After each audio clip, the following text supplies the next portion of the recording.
passes where silence briefly returns, and you feel, if only for a breath, what peace might actually be. In those small slivers of calm, you catch a glimpse of a life unburdened by the endless swirl of worries, to-do lists, regrets, and fears. That state is not some mystical dream reserved for monks or sages. It's a state the Stoics believed we could learn to dwell in, no matter the noise of the world around us. In our modern lives, stress is often seen as unavoidable. The deadlines, the expectations, the demands on our attention. It feels like we're always on the edge of drowning, but the Stoics would challenge that view entirely. To them, peace was not found in the absence of external pressures, but in mastering the internal response to live life. Stress-free, not by controlling the world, but by controlling how we perceive and engage with it. This video explores the Stoic blueprint for stress-free living. Each chapter is a guidepost drawn from the teachings of Marcus Aurelius, Seneca, Epictetus, and others. These are not abstract ideas for philosophical debate, but living tools shaped by war, exile, power, poverty, illness, and every hardship a person can know. What they offer is not escape from stress, but a way to rise above it. We will walk this path together, step by step, as the Stoics intended, through reason, reflection, and disciplined action. With that, we begin. Chapter 1. Control what you can. Let go of what you can't. At the heart of Stoicism lies a radical clarity. There are only two categories in life: what is within your control and what is not. Epictetus, born into slavery, and later a revered teacher, said plainly, "Some things are up to us, and some things are not." This is not merely a statement of fact. It is a lens through which the Stoic sees the world. Stress often arises when we fixate on things beyond our control. We worry about how others perceive us, what might happen in the future, or the outcome of efforts we've already made. We agonize over the potential fallout of a decision, even when it's too late to change it. We replay conversations, imagine worst-case scenarios, and let our minds spiral into hypotheticals that rarely come true. The Stoics teach us to draw a clear boundary in our minds. On one side, the things we can influence, our judgments, actions, and intentions. On the other, everything else. This is not about detachment or apathy. It's about responsibility and clarity. If something lies within your control, then you must take full ownership of it. That includes your attitude, your honesty, and the quality of your effort. And if it lies beyond your control, then you must learn to release your grip, no matter how tightly you want to hold. On to cling is to suffer. To demand control over the uncontrollable is to invite endless tension into your life. We practice this daily by identifying, in any moment of stress, what part of the situation is truly ours to command. Are we doing our best with the tools we have today? Are we approaching the moment with integrity and reason? Are we making decisions that reflect our values, regardless of whether the results are favorable? If the answer is yes, then we can rest easy in the knowledge that we've done our part. If the answer is no, then we adjust a course without self-punishment, because we've been given the chance to improve. But we do not waste our emotional energy on the wind. We adjust our sails and continue forward, grounded in what we can steer. Try this when you feel stressed. Pause and write down the source of that stress, then draw 2 columns. What's in your control and what isn't? You'll find clarity. More often than not, most of what troubles you belongs in the second column. Practice releasing it. Chapter 2. Perception is power. Marcus Aurelius, a man who ruled an empire and faced constant war, family betrayal, and illness, often reminded himself, "The things we suffer derive not from the events in our lives, but from our judgment about them." In other words, stress is not in the world. It is in the mind. It is not the things themselves that disturb us, but our opinions about them. This understanding, so central to Stoic teaching, is a doorway to liberation. We tend to believe that external events are the cause of our suffering: the traffic jam, the rude email, the unexpected bill. But the Stoics teach that between event and reaction lies a powerful space, the space of perception. And within that space is our freedom. The ability to slow down, interpret consciously, and decide how we will respond. We may not control the stimulus, but we control the story we tell ourselves about it. Perception is not passive, it is active.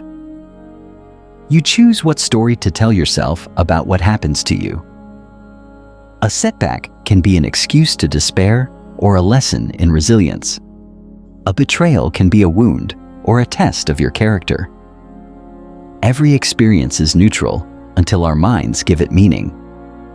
When we cultivate a mindset rooted in wisdom, every trial becomes training.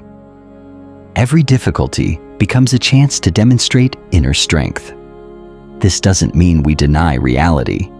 It means we interpret it through a lens of strength and intention. It means we look clearly at what is in front of us and refuse to make it heavier with assumptions, fears, or imaginary narratives.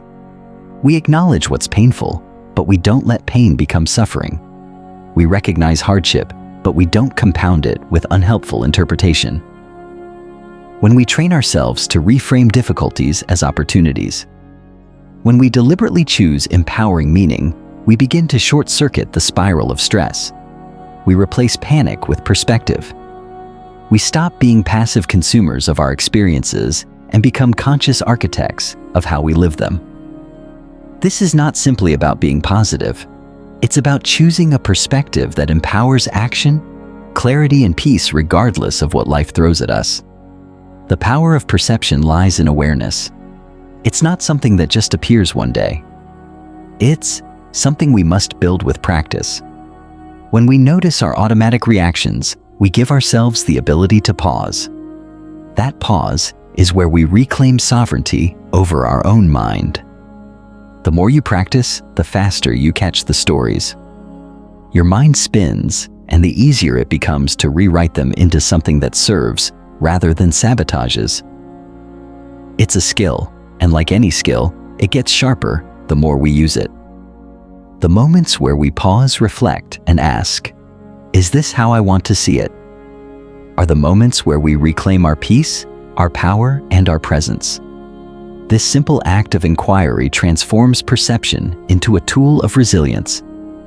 As Viktor Frankl, the Holocaust survivor and psychiatrist, once wrote, "Everything can be taken from a man, but one thing, the last of the human freedoms, to choose one's attitude in any given set of circumstances, to choose one's own way."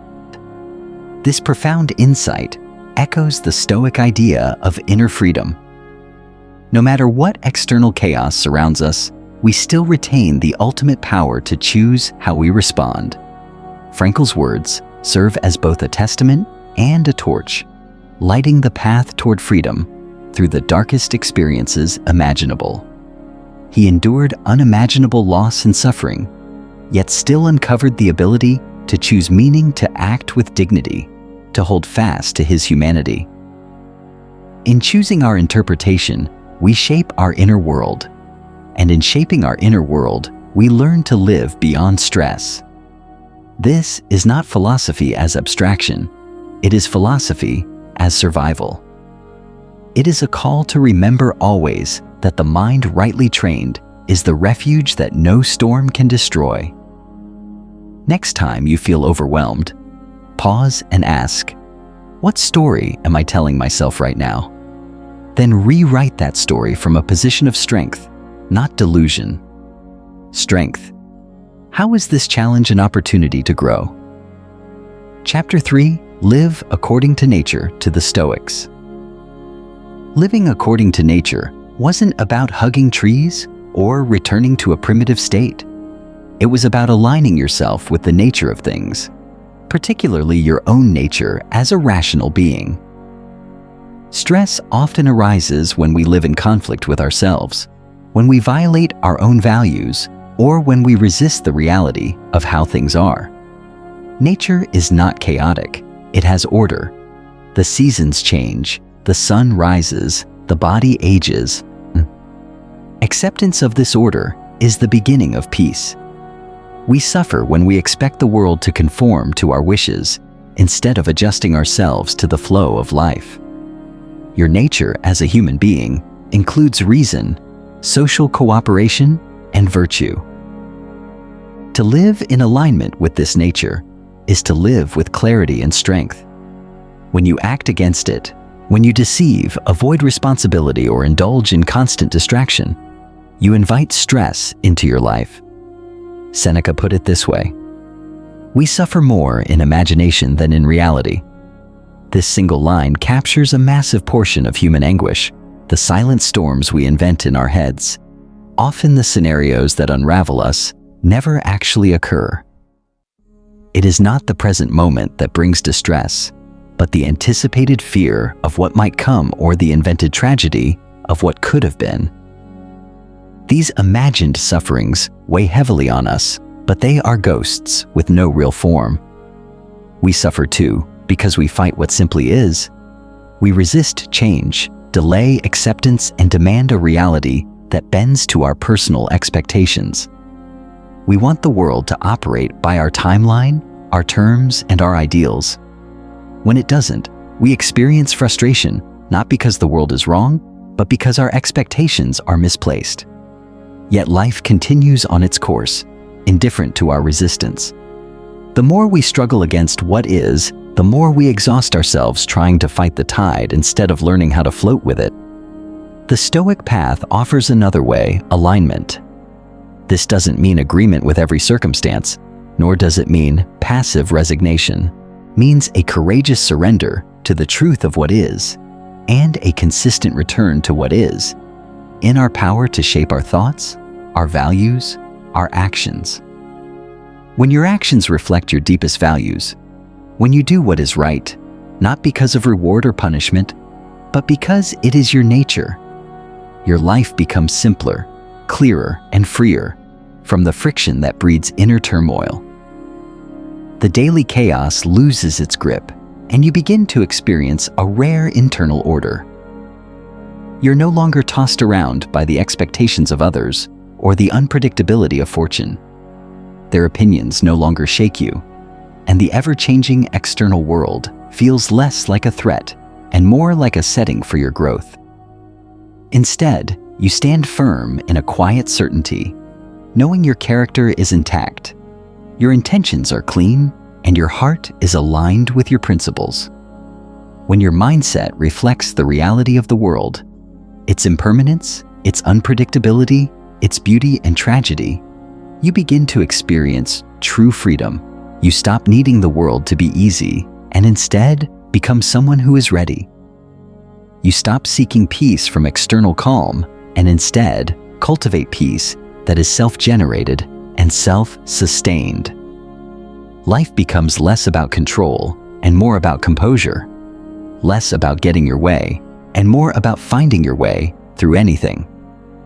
Stress finds no place to hide in a person who is both grounded in their nature and reconciled with life as it is. You are not fragile anymore because you are not pretending the world will protect you.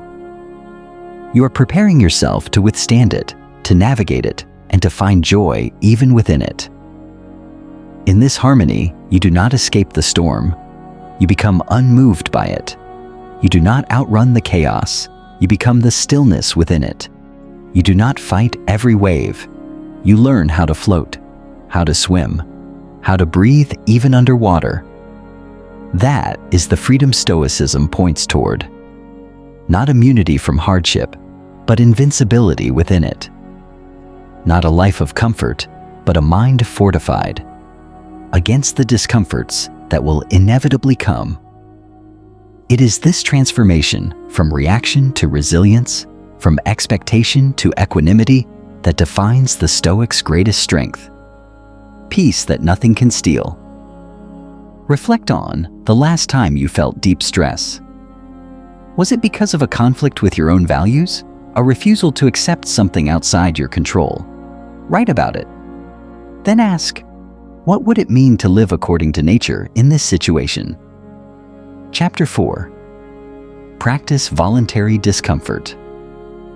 One of the most surprising Stoic practices for stress reduction is the deliberate practice of discomfort. Why? Because fear of discomfort is one of the main drivers of anxiety. Our minds often amplify the threat of hardship, painting it as unbearable or impossible.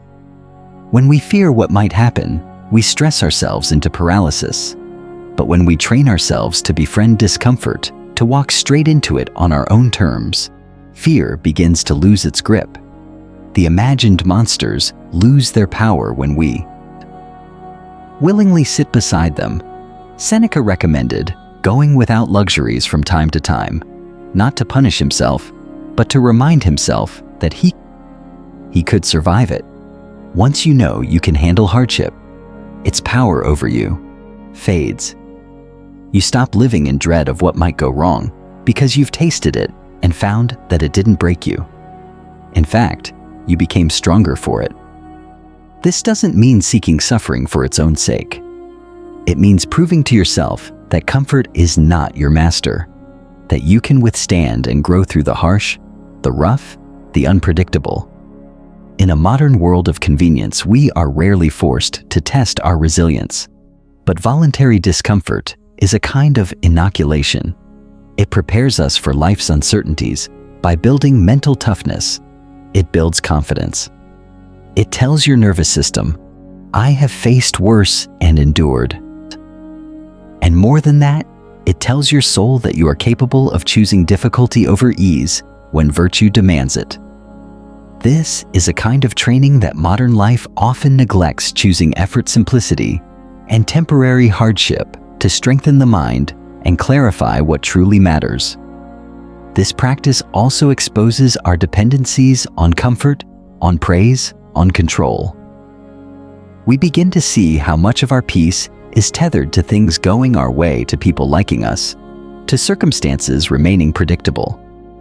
Once we begin to untangle from those needs, we experience a rare and radical kind of freedom. That freedom is the opposite of stress. It is self-reliance earned not in theory but through action, and that the Stoics would say is the foundation of an unshakable life. Choose one day a week to deny yourself something comfortable. Skip your favorite indulgence. Take a cold shower. Speak last in a conversation. Walk instead of drive. Do push-ups and sit-ups when you wake up in the morning. As you do, remind yourself, I am training for life. Chapter 5. Embrace the present moment. The Stoics did not speak of mindfulness in modern terms, but they lived it in every sense of the word. Marcus Aurelius wrote, confine yourself to the present. Seneca said, true happiness is to enjoy the present without anxious dependence on the future.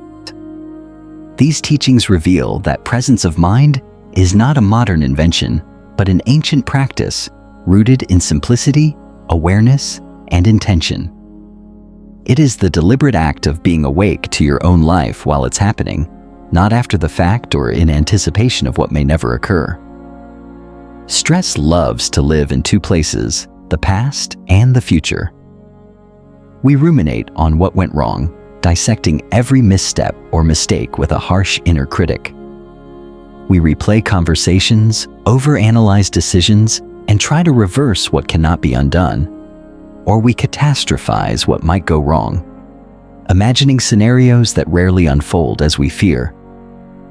The mind becomes a theater of suffering, rehearsing pain that either already happened or may never arrive. We become actors in a drama that exists only in our heads. Rarely do we sit squarely in the now. Yet the now is all we ever truly have. It is the only space where we can act, the only moment that is alive and malleable. The past is unchangeable, the future unknowable, but the present is rich with potential meaning movement. It is where our values can meet our actions and where clarity cuts through confusion. By grounding yourself in the present moment, you remove the fuel of most stress. You give your attention a direction and your emotions a place to rest. You step out of the noise and into the signal. You release yourself from the exhausting habit of mental time travel. When your mind wanders to future outcomes, gently bring it back to what you're doing now. When regret creeps in, ask if it helps you act better today. If it doesn't, let it go, like a breath. Presence is a quiet rebellion against the chaos of overthinking. It's a discipline that liberates. This is not a rejection of learning or planning. It is a refusal to abandon your power by living in places you cannot control. It's a bold commitment to engage fully with the moment, to face it as it is without fear or fantasy. To be grounded is to be strong. To be awake is to be wise. The Stoics trained their minds through constant reminders, Marcus wrote to himself daily, almost like prayer, not to impress others, but to return to himself. His journals were not for the world. They were for self-correction, self-remembering. This isn't passive meditation. It's active attention. It's choosing over and over again to be here, not elsewhere, to not let time slip away unnoticed, to not allow anxiety to steal the only thing we ever really own, the present moment. This act of presence isn't a singular epiphany, but a disciplined return. Like a muscle, your attention must be strengthened through deliberate and repeated practice. The stronger that muscle becomes, the less power distractions and stress will have over you. The practice of presence doesn't mean ignoring the past or future. It means not being owned by them. It means acknowledging that both have value, but neither deserves to dictate the terms of your daily peace. It means carrying the wisdom of the past without its burden and preparing for the future without being consumed by it. We take from the past only what sharpens us and use the future only to guide us, but we never sacrifice the present on their altar. Living in the now is not a passive experience. It is an act of strength, a choice of consciousness. It is the difference between merely existing and truly living. It means learning to live on purpose instead of autopilot, to wake up to your life instead of sleepwalking through it. It is awareness sharpened into action and clarity, anchored in calm. It means stepping into each day with your eyes open and your heart grounded, knowing that each decision, no matter how small, is part of your character. It means choosing how to respond instead of reacting out of habit. It means replacing busyness with meaning and distraction with direction. It means being intentional with your time, your thoughts, and your energy. It means making contact with the reality of each moment instead of drifting in abstraction. It means living now so that when you do look back, you do so without regret. Not because everything went perfectly, but because you were truly present for it. You faced it with attention, and attention is love in motion. Plan wisely, learn from mistakes. Look forward with courage, but return always to the place where your life is actually unfolding. The present is where action is possible. It is the only place peace lives. It is the forge of habits, the space where transformation occurs, the quiet field where gratitude takes root, where presence blossoms into power. It is where all strength begins and all joy is received. The soul breathes freely here, unobstructed by memories or projections. And this breath, the breath of now, is what gives us life in its purest form. And in the moments you are fully present, even the hardest days become easier. Not because they change, but because you do. You bring clarity to confusion, strength to fear, and stillness to movement. You bring your full self to the moment, and in doing so, you reclaim your sovereignty. You move through life as a grounded participant, not a scattered observer. You begin to notice the quiet beauty hiding in plain sight, the simple rhythm of the now. This is the Stoic way to anchor deeply in the now, to fortify the mind in the moment, and to rise unshaken again and again. It is not merely a path, it is a posture, one you return to, like breath, one that makes every moment sacred. Set an hourly alarm on your phone. When it goes off, take 3 breaths and ask, where is my mind right now? If it's anywhere but here, gently return. This tiny ritual, repeated daily, can change the texture of your entire life. Chapter 6. Detach from outcomes attached to effort. One of the greatest illusions that feeds stress is the belief that we must control how things turn out, that the worth of our actions is determined by their results. This belief is so deeply ingrained that we often don't even question it. We pour ourselves into projects, relationships, or goals and link our sense of success and self-worth to their final form. The Stoics saw this differently. Epictetus taught, "You have control over your actions, not the results of your actions." These words form one of the most liberating truths in Stoic thought. The essence of peace lies in shifting our attachment away from outcomes and grounding it firmly in the effort we give. We want our plans to succeed. We want to be appreciated, understood, successful. These desires are not wrong in themselves, but when we cling to them as conditions for our peace, we trap ourselves. Our minds begin to treat outcomes like necessities rather than preferences, and our emotional well-being becomes tied to things we cannot fully control. Life doesn't always cooperate with our expectations. Events unfold as they will often, shaped by forces far beyond our control. Timing, chance, others' choices, and unknown variables. The Stoic doesn't deny desire. He refines it. He channels it inward. He directs his desire toward what is fully his will, his actions, his character. He aims not for perfection in results, but for integrity in process. Because when your sense of peace depends on something beyond your reach, it's always vulnerable, but if it rests on your effort, your discipline, your courage, your sincerity, then peace becomes yours to command, no matter the storm outside. This shift isn't about resignation. It's about redirection from the uncontrollable to the controllable. This mindset frees us. It removes the pressure to control what we never could and helps us return our focus to the only place where change is truly possible, within. It changes the way we approach our days, not as contests to be won, but as crafts to be practiced.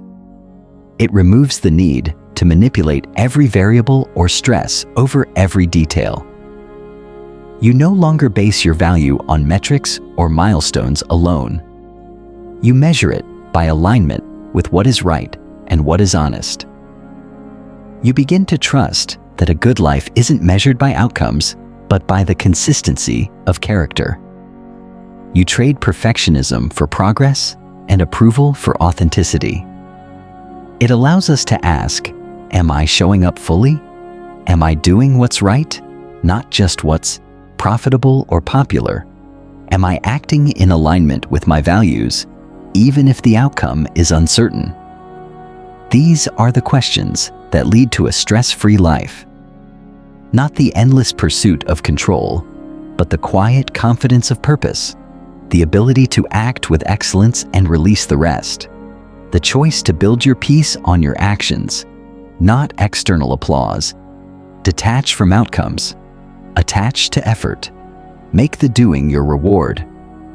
This simple shift changes the way we experience everything, from our work to our relationships to our inner dialogue.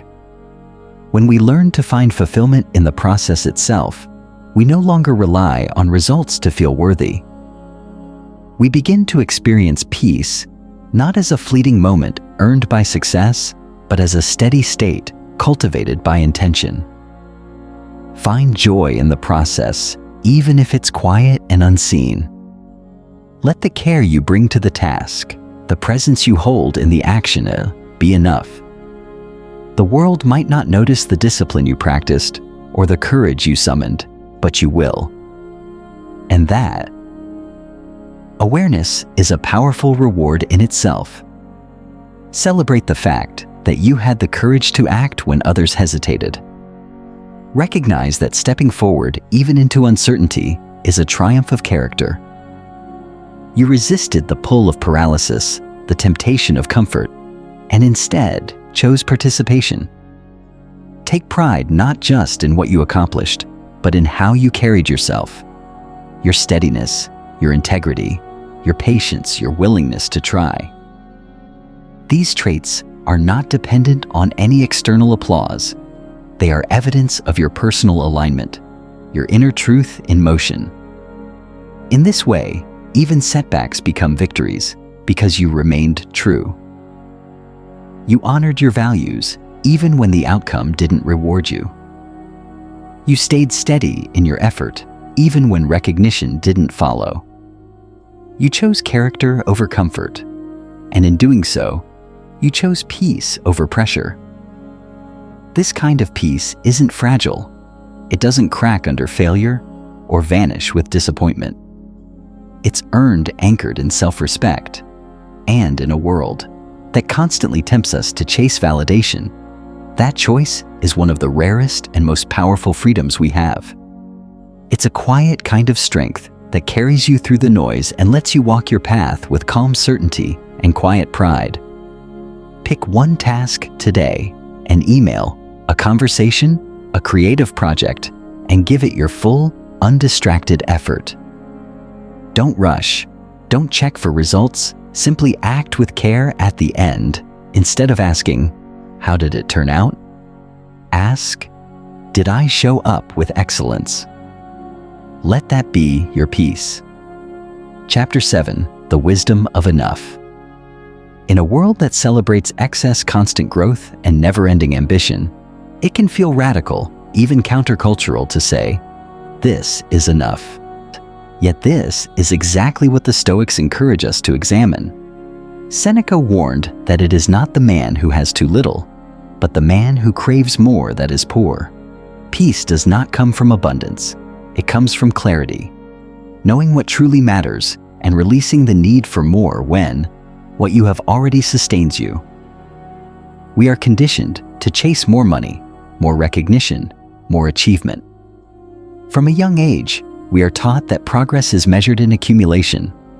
Whether that's wealth, status, or success, the messages are subtle but relentless. You're only as worthy as your resume, your bank account, your accolades. We believe that once we reach that next milestone, we will finally relax. But the finish line keeps moving. We outrun contentment in pursuit of perfection. And even when we attain what we thought we needed, the satisfaction is fleeting. What once brought joy becomes the new minimum. The mind adapts to gains with startling speed, and what once felt like enough soon becomes the new baseline, for more like a horizon that recedes as we move toward it. The promise of peace, tied to external success, forever stays just out of reach. The Stoics would have us pause and ask, what am I really after? Is it the object, or is it the feeling I think it will give me? Often, what we seek is not the thing itself, but the state of being. We imagine it will bring peace, fulfillment, security, admiration. But these are not things you hold. They are states of mind, and they can be cultivated independently of circumstance. No amount of external gain can substitute for the internal grounding of knowing what is truly enough. True sufficiency comes not from having everything, but from needing less. Until we learn to define enough on our own terms, the world will always try to convince us we haven't arrived, and if we don't question that lie, we'll exhaust ourselves chasing shadows. Say to yourself, I am exactly where I need to be right now. Let that be a grounding truth, not a passive surrender, but an active affirmation that this moment has meaning, that you are not late, not behind, not broken, that the journey is unfolding precisely as it should, even if it doesn't look the way you expected. It's not about staying stagnant. It's about making peace with the present as a valid, necessary part of your evolution. It reminds you that life unfolds in layers, and each layer, even the difficult ones, has its purpose. Even if you're striving for more, remind yourself that this moment is not a mistake. It's part of the path. Every step matters, and even detours serve as lessons in disguise. Say to yourself, this or something better.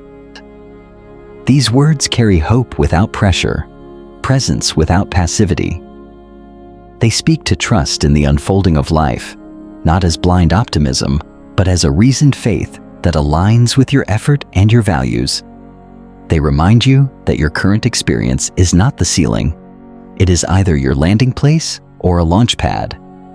They acknowledge your effort while releasing your grip on what must be. They give space for possibility without the need for control. They keep you anchored in now while still facing forward with trust. This mindset is not resignation, it's resilience. It's trusting that either this is enough or something even more aligned is on its way. It means living with open hands rather than clenched fists. It's not letting go of dreams, but letting go of desperation. It's cultivating a stance of patient strength, grounded in acceptance yet open to transformation. The wisdom of enough is about measuring life differently. Instead of counting possessions or praise, we count moments of truth, depth, and connection. We count the invisible wealth of presence, the inner confidence of doing what's right, the peace that arises from choosing simplicity over noise. Was I kind today? Did I act justly? Did I live with integrity? Did I slow down long enough to be present with someone who needed me, or with myself? Did I pause to appreciate something I usually overlook? Did I nourish what matters, or was I swept away by urgency? Did I stop long enough to feel the sun, to hear a laugh, to breathe deeply with gratitude? If the answer is yes, then you are rich. Wealth, in this sense, has nothing to do with accumulation and everything to do with alignment. A simple life guided by virtue is far more peaceful than a life of endless acquisition. It doesn't mean giving up your ambition. It means anchoring it in your values. It means defining success, not by how much you have, but by how well you've lived. Not by how full your schedule is, but by how full your heart is. What matters most cannot be counted, only felt. And the Stoics remind us that value lies not in what you gather, but in what you become, in the strength of your character, in the peace of your inner world, in the legacy of kindness, courage, and truth you leave behind. This doesn't mean rejecting ambition or success. It means being conscious of what drives you. It means striving without straining, acting without attachment. It means not confusing the symbols of a good life with the substance of it.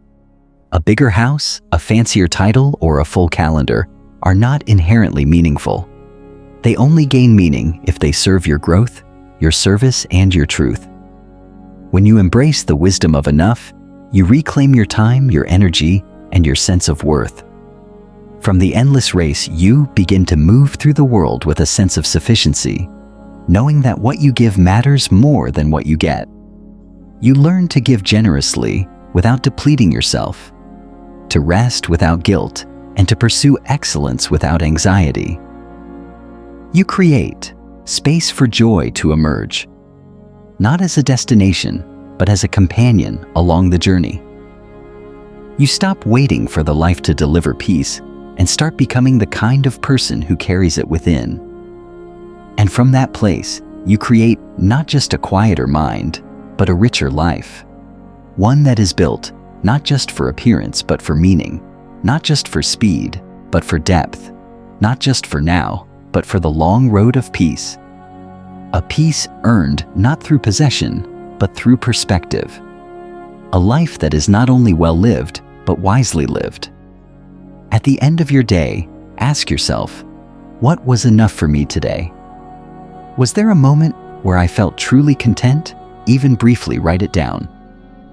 Make this a habit, and you'll begin to notice that peace already exists in your life. You just have to train your eyes to see it. Chapter 8. Let go of the need for control. Stress often blooms in the space between what we want to control and what we can actually influence. The Stoics drew a clean, unwavering line between the two. Things are up to us, Epictetus said, and some things are not. The more we try to command what lies outside that line, other people's outcomes, the past, the future, the more we suffer. Peace comes not from getting everything under control, but from learning how to respond with strength to what we can't control at all. Letting go doesn't mean giving up. It means you've stopped waging war against reality and begun to live in harmony with it. It means shifting your energy from relentless control to deliberate presence. Letting go is not a retreat. It is a redirection. It means recognizing the difference between responsibility and obsession, between healthy preparation and the burden of perfectionism. You can still plan, you can still prepare, but you plan with flexibility and you prepare without the assumption that everything must go your way. You show up, you act with integrity, and then you release the outcome. You let the results fall where they may without letting them determine your worth. The Stoics were not passive. They were principled. They didn't abandon effort. They focused it where it mattered most on their responses, their values, their clarity of thought. They let go of control so they could rise with focus in the moments that called for courage, not panic. Most of our stress is not about what's happening. It's about what we believe should be happening. It's not the moment itself. It's our mental resistance to the moment, the inner argument that whispers, "This isn't how it was supposed to be." It's the story we tell ourselves about how things should have gone, how life should be, or what others should have done. These mental scripts become rigid frameworks that don't allow for the unpredictability of life. When reality doesn't conform to our expectations, we suffer. Not because of the event itself, but because of the meaning we've layered on top of it. This narrative becomes the true source of our suffering. We create tension by clinging to a version of reality that doesn't exist, holding on to imagined outcomes as if they were owed to us. Our attachment to those expectations makes any deviation feel like a failure or betrayal. But when we let go of that resistance, when we release the fantasy of how things were supposed to be, we open up space for clarity, acceptance, and emotional relief. The pain passes more quickly, and it doesn't compound into resentment or metastasize into long-term bitterness. We breathe again. We realign with the flow of the present. We return to the simplicity of what is not, what might have been. And in that simplicity, there's a quiet power, a strength that does not clench its fists, but opens its hands to life as it is. When we release our grip on how life must unfold, we don't become passive spectators. We become clear-eyed participants. We stop wasting energy on controlling the uncontrollable and instead channel our energy into responding with wisdom, grace, and clarity. This act of release is not weakness. It is the strongest kind of surrender, the kind that accepts what is real without giving up what is right. In that letting go, we make room to experience the richness of what's already here. We stop resisting and start receiving. We begin to notice the subtle beauty of ordinary moments, to see more clearly what matters and what was only noise all along. We reclaim our strength, not the strength to force things into shape, but the strength to remain soft and steady amid uncertainty. We become resilient, not by hardening, but by staying, grounded while flexible. We learn to bend without breaking, to adjust, without abandoning ourselves. We return to reality, not the fantasy version we clung to, but the life unfolding right in front of us. And in that grounded presence, we return to now, to this breath, this step, this act of clarity. The now is the only place we are ever truly free. The only moment where peace, action, and presence live. It is the meeting point of power and surrender. It is where the noise fades and the soul finds its steady rhythm again. Today, catch yourself in the act of mentally gripping something outside your control. It could be a person's opinion, a delayed plan, or a conversation that didn't go how you wanted. Breathe deeply and say to yourself, "This is not mine to control, but how I show up still is." Chapter 9. Slow down to live deeply. In a world that moves fast, we're praised for multitasking and sprinting from one moment to the next. We idolize hustle and glorify exhaustion, treating stillness as laziness and rushing as virtue. But the Stoics were masters of deliberate living. They knew that the rushed life is often the shallow life, that to move quickly through everything is to connect deeply with nothing. That presence is a form of power, that by slowing down, you reclaim attention, and with it your peace. Because attention is the currency of life, and when you give it away too freely, you lose track of what truly matters. Slowness allows reflection. It gives you the space to hear your own thoughts, to notice your breath, to feel the rhythm of your own heart. In a fast-paced world that demands speed and constant output, slowness becomes a rare kind of wisdom. It allows you to listen more intently and to act more consciously. You develop the ability to pause before you speak, to observe before you judge, and to respond instead of react. It opens a window into your interior world and lets you make sense of your emotions, choices, and values before they are buried beneath a dozen distractions. When you move too fast, your actions outpace your values. You're pulled forward by pressure, not guided by principle. You become reactive instead of intentional. You lose track of why you're doing what you're doing and fall into a pattern of automatic behavior, an endless stream of tasks and to-dos that fill the day without feeding the soul. There is no space to question, no time to listen. But when you slow down, you align again. You remember what matters. You reconnect with the why behind your actions. You begin to notice beauty in the mundane, to build depth in your relationships, and to give full effort without burning out. You begin to work from the inside out, not from the outside in. You create enough space in your mind to choose your response instead of being ruled by impulse or urgency. Slowness gives you back your agency. It returns you to yourself. It turns the blur of life into something meaningful, something vivid, something lived. To slow down is not to retreat from life. It's to enter it more fully. It is not laziness, but clarity. It is to recognize that a moment is not something to race through, but something to savor. That depth is more valuable than speed and presence, more powerful than productivity. That your life is not measured by how much you finish, but by how well you notice what is unfolding. Life is not a race to finish, it's a process to fully experience. It's a sacred unfolding of now after now. It's not about how quickly you get somewhere, but how present you are along the way. The goal is not to do more, but to live more fully in what you do. To feel your feet on the ground when you walk. To really taste your food. To truly hear the voice of someone you love. To take a breath before you speak. To hold space for silence. To move with intention instead of inertia. To speak with purpose rather than noise. To think feel, and act in alignment.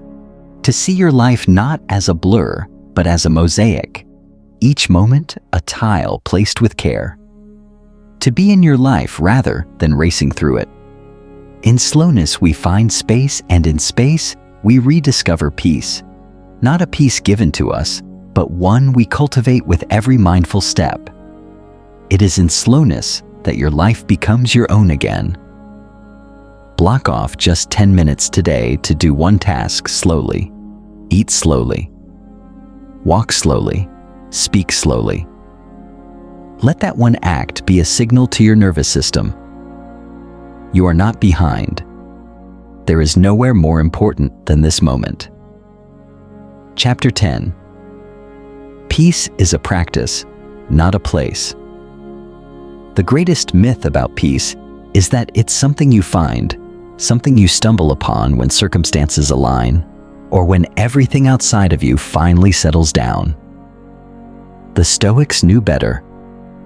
They understood that peace is not an accident.